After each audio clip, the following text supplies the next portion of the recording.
Okay everyone, welcome back to another video on the channel. Today we're back on GT Sport and we're back with the FIA manufacturers race at Blue Moon Bay Speedway in the Group 3 cars. So this is as close as you're going to get to a NASCAR type race on Gran Turismo Sport. Unfortunately at the moment we still don't have any proper oval tracks with proper NASCAR cars on the game, which would make it, in my opinion, it'd actually make it a little bit more entertaining, these races. However, this is what we've got for this race. Starting in P7 in this race, first race of the day, didn't fuel up enough on the pit stop. Second race, we sent everyone to the shadow round pretty much on the final lap, on the final corner of the race. Not the best thing, but this race started from P7 in quite a good position to get a solid result. Starting P7 is the opportunity to get nice slipstream from the cars in front. Obviously, you want at least 2 cars in front of you, really, when you're saving fuel. So to be a P1 is not the best place really on the first stint, which was all about fuel saving. The second stint you tended to drive more aggressively, so let's see how this race goes. Starting from P7, we're going to look to be mainly saving fuel on this first stint. So you're going to see a lot of mixture 6, you're going to see a lot of lift and coasting into the corners, particularly turn 1 and the final corner. Going into them corners, you're going to see the throttle come off completely and just letting the car coast through the corners. This is going to help save a lot of fuel. So let's get this race started, starting from P7 into mixture 2 just for this little section here, just to get a bit of acceleration, and then you're going to see we're going to go into fuel saving into mixture 3, and again we're lifting off the throttle, coasting through the corner, trying to gain speed on the exit. Obviously through here you want to try and get a good exit out of that corner, just so you don't have to use too low a mixture, which is going to burn away the fuel.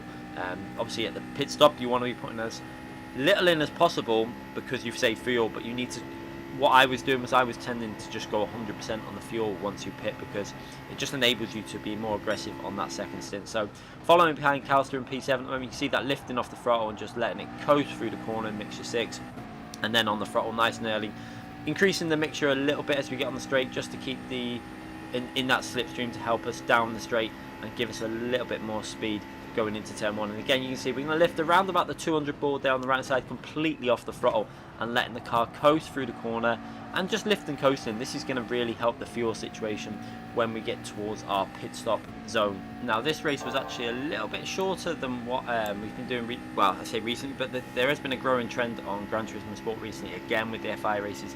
They do seem to be going shorter again. This is a little bit worrying because they started to get the settings right and I think correct when they were going up to about 25 to 30 minute races, sometimes 32 minute races, a bit of variety in there, but I think the minimum distance should be 25 minutes. This race was considerably under that. Now I do understand with it being an oval race, they do tend to go a little bit shorter on the races when the lap time is really short, and this one obviously 44 seconds, it was always going to be a bit shorter. However, I think when we did some other races where the lap times was about 47 seconds, the laps were at about 27 to 30, I think to 27 to 30 laps, something like that in the past.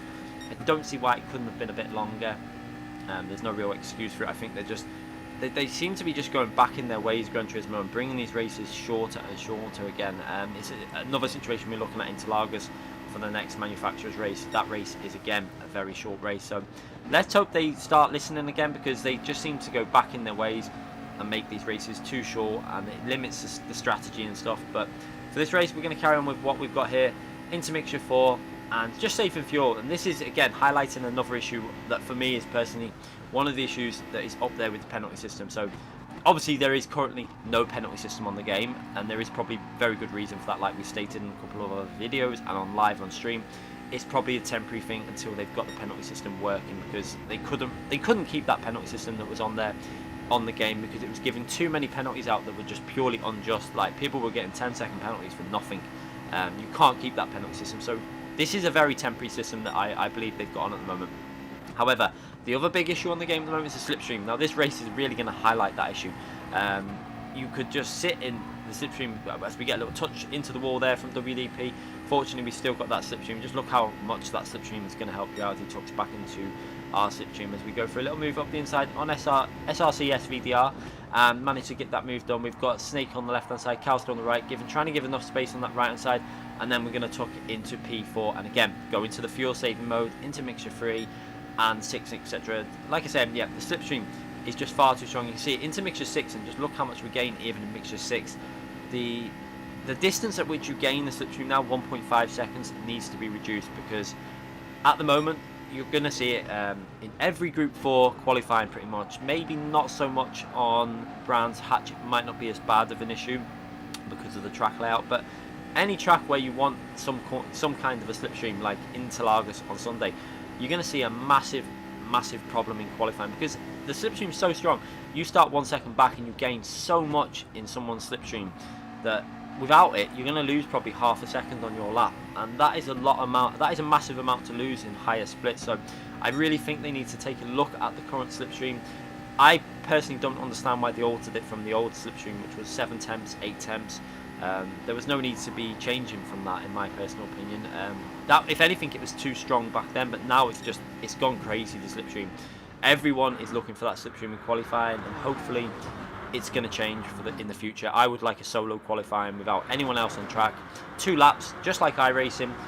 You can go for a really fast lap on your first lap. If you make a mistake, then you do a bank, or you can do a banker and then go for a fast lap on the second lap with slightly more worn tyres. It'd be up to you, but no slipstream, no other drivers on track. Give us 8 minutes to do it, something like that, so you don't have to set it straight away. You can just sit there in the pits like you can on iRacing and make it a little bit more tactical. I think that could be something that they need to introduce into this game, because this whole situation now with qualifying it's getting comical. I have to admit, it is quite funny when you're involved with it and you've got 20 cars stopped dead on the final corner because they do not want to start their lap. It's crazy. Let's hope that gets sorted very soon. Polyphony get to work on it, fix this current situation. And then we also have the fuel situation, which in qualifying, fuel burning is still happening. But again, will that ever get fixed? I'm not too sure. They don't seem to be making the changes that they need to make for that as we come through now. In P3 in this race, you can see actually doing quite well. Now, this is pretty much the perfect position to be in around P3. This is why I wanted to get into the top 5 really, because between P5, 4, 3 is ideal. You're getting a very nice slipstream. You can use mixture 6 as much as you can. You can save as much fuel as possible. And then you can obviously pit right at the front. You're ahead of some of the other cars. You can look on the track map. There is only one car, I think, or one group of cars that are outside the slipstream. The majority of the field are all in the slipstream battle. You can see it in that bottom left-hand corner on that camera. Just look how crazy this racing is. All very closely packed. Now, yeah, the slipstream does make for some entertaining racing, but it's too unrealistic. It's not rewarding the fastest drivers, because the fastest drivers physically cannot. When you've got drivers like TRR Lightning that cannot break a slipstream because of the strength of the slipstream, there is a clear problem with the game. So yeah, I think we need to go back to a slightly more realistic setting. Yeah, it might make the races a bit more spread out, but you still have very close racing throughout the field.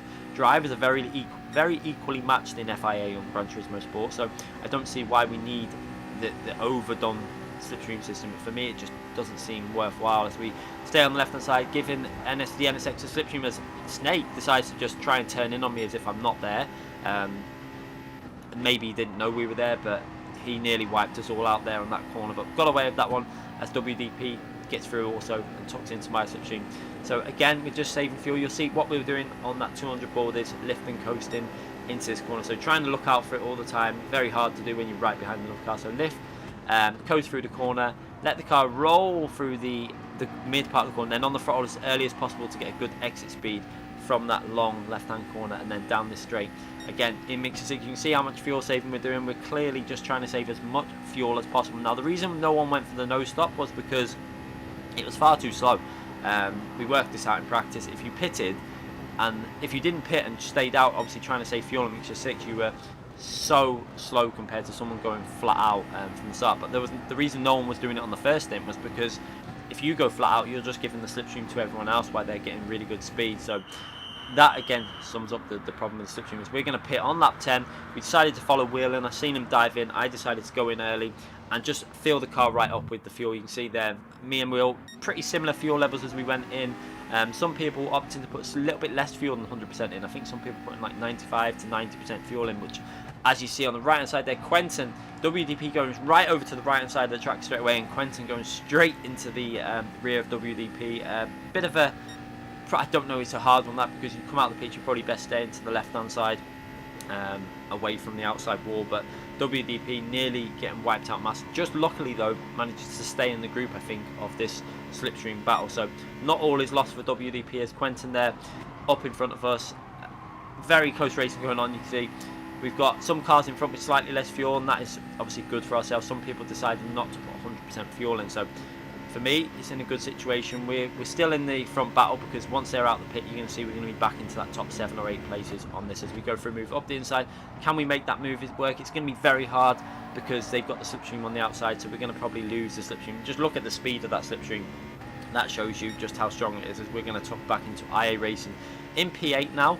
Not in the best position, but I think there's some cars that possibly are going to try and do a no stop and just hang in the slipstream, because maybe they fell too far back and decided they might be able to get a result by staying in the slipstream. As IA racing there, I don't think he realised we were on the outside. He goes to run the full width there. Luckily gets away with it and just tucks in back behind my slipstream. So yeah, I think some cars might have tried the no stop just to get back into the group, but they're going to be struggling at the end, as we're now in P8, but actually in a better position than what that showed, because we've got very good fuel, so I can push quite aggressively for this remaining 12 or 13 laps. Now the McLaren, I think, could do about 11 laps flat out. 10 to 11 laps flat out. We had 13 laps to go after the pit stop. That means we can drive, I'd say, about 90%. So while we're in the slipstream, we're still going to do some fuel saving. As we look at that replay camera, you can see there's kind of two races developing. You can see there's a bit of a gap developing between that second group of cars, but this top group, we're involved with it, and that is the main thing. As long as we're in that top group at this stage, that is all you need to be. You don't necessarily want to be right at the front of this group.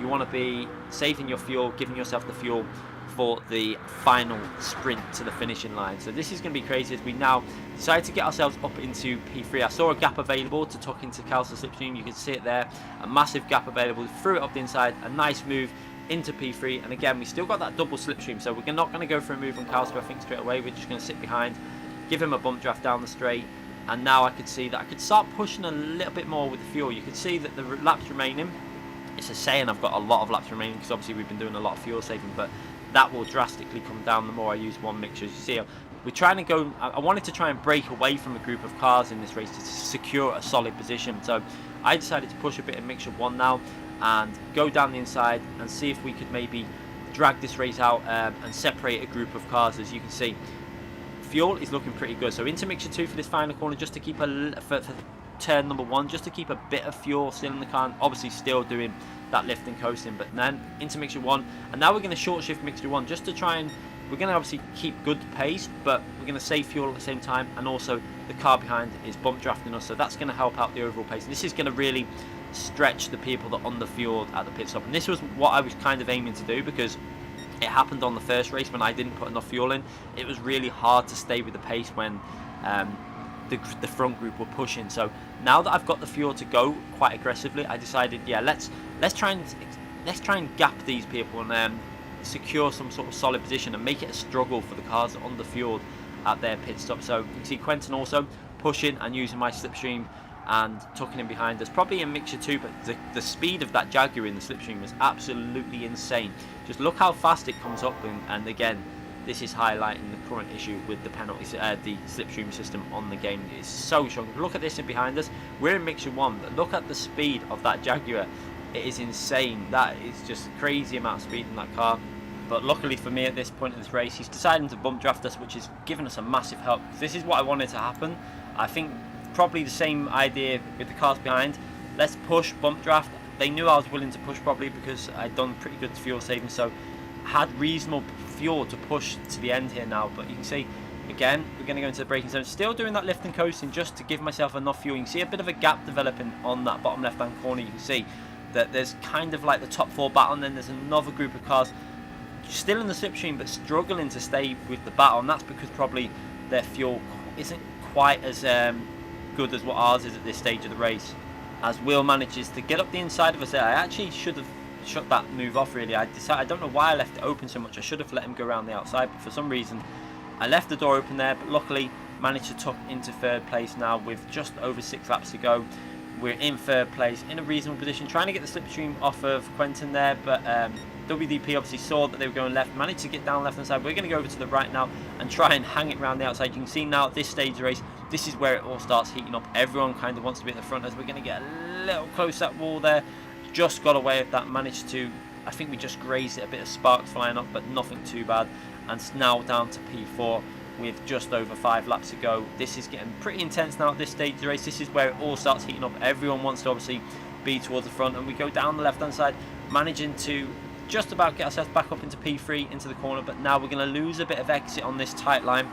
One thing about this tight line is you do lose a little bit of exit speed than carrying that wide line, and now into P2 following Will's slipstream. We're going to give him a bump draft here into the brake. No point going for a move here. I decided to save a bit of fuel for the final sprint. Obviously we pushed for that little bit, so now I thought we'll sit in the slipstream with Will in mixture 2 and just try and get some of that fuel saving sort back into check, so we can go 100% aggressive on the last 2 laps if possible. So you can see now cars behind, everyone obviously trying to go for a move, but the problem again, you see, so as soon as someone comes out of the slipstream when you're in this situation, when you've got a car in front of you on one mixture, they find it very hard to be able to go past. So it's a really it's a hard situation to work out. You know, do you just sit behind and then just go 100% aggressive on the last few laps? That is kind of what I decided to do at this stage into mixture 2. I was keeping an eye on the fuel at this stage, trying to make sure that we've got enough fuel to get to the end. It's one of them, it was so close and so easy to run out of fuel with the way these races run, but you can see there's quite a few gaps developed now on the track map with cars, and this is what the aim was, as we get a little nudge into the wall there, but not too bad. A little bit of harm done, but we're still in P4 and we've got that slipstream. Unfortunately, SVDR is on the left hand side. He's going to have the slipstream on the inside line, so he's going to have that corner.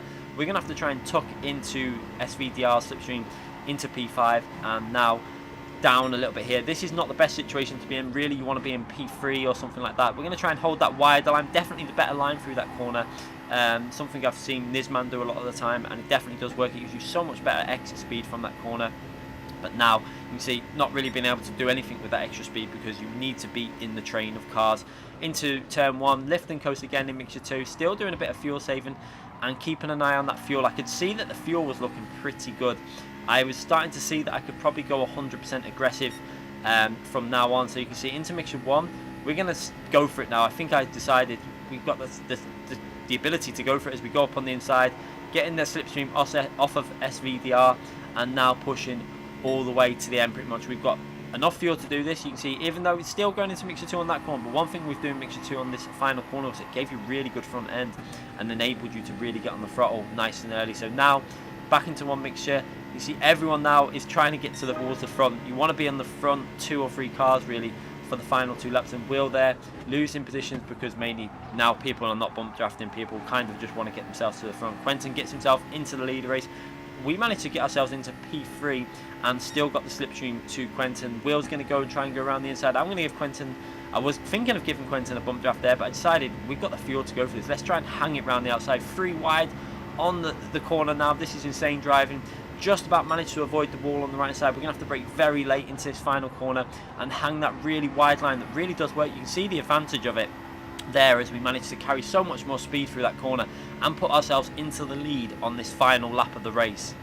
Now obviously it's not always the best position is to be in the lead at this point of the race, because you know that the power of the slipstream down that main street might actually help others get a move on you as Will there. Gives us a little bump draft just before the corner. That's going to help us gain a little bit. We're going to try and now go to the left hand side of the track to cover off that inside line, make them go around the outside. You can see Will is going to try and hang it around the outside, but I know I've got the fuel to rev this out. Revving the car out 100%. We've got Quentin now coming through in that Jaguar. Just look how insanely fast this car is in the slipstream. Watch the power of this bump draft. Bump drafts us and pretty much gives us the win with that. Going into the final corner though, there's battling going on behind. That's actually helped me out. We've got their 3 car wide. They're going to lose time. We've got enough fuel to go to the finishing line. This is going to be an easy win at the end of the day now. Going over the line in P1 and a solid win there. Drove it well from up to that point. We got a little bit of luck with Quentin, so massive thank you to Quentin for that huge bump draft. That F-Type unbelievably fast in a slipstream, so that pretty much gave us a win. So some very solid points in this race, and it was pretty much about luck at the end of the day. I don't think there's much skill involved with these races. It is pure slipstream, luck, and maybe a little bit of there's probably about 5% skill involved because the slipstream is just so overpowered at the moment. So we come away with 343 points in this race, which for the McLaren in Group 3 is a very, very strong result. So taking them points away, and 100% happy with that. Make sure you give this video a like if you've enjoyed this video. Make sure you subscribe to the channel if you haven't already subscribed, and make sure you hit that notification button so you don't miss any future videos. Thanks again for watching, everyone.